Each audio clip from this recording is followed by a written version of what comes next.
حامد کرزی او عبدالله خپل غټ رذالت او منافقت ښکاره کړ.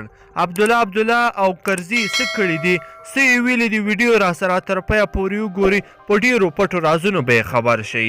ګرانو لیدونکو السلام علیکم. عبدالله له ایران سره غمرازي او امریکا ملګرې ګڼلې ده.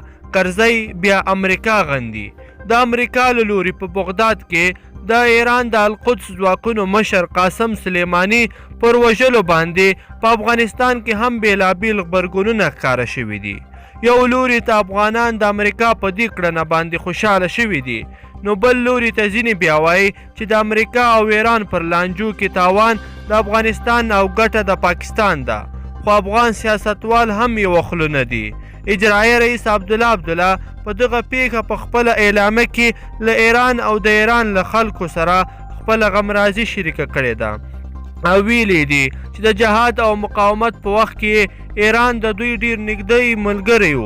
همداراز مخکې لیکي چې له امریکا سره هم ستراتیژیکه ملګرتیا لري او د افغانستان په بیارغونه او د ترهګرۍ پر وړاندې په مبارزه کې ډیر کار کړی دی. خو پخواني ولسمشر حامد کرزي بیا د امریکا دغه کړنه په سختو ټکو کې غندلې ده او قاسم سلیماني ته د شهید ټکی کارولی دی او ویلي دي چې هغه په افغانستان کې د سولې غوښتونکی و.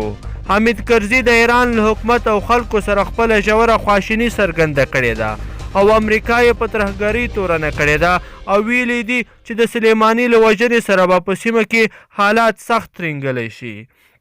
ګرانو کتونکو په دې هیله چې ویډیو به مو راسره تر پایه پورې کتلې وي. که چیرې مو خوښه شوي نو در سره لایک کړئ او ملګرو سره یې هم شریکه کړئ. مننه.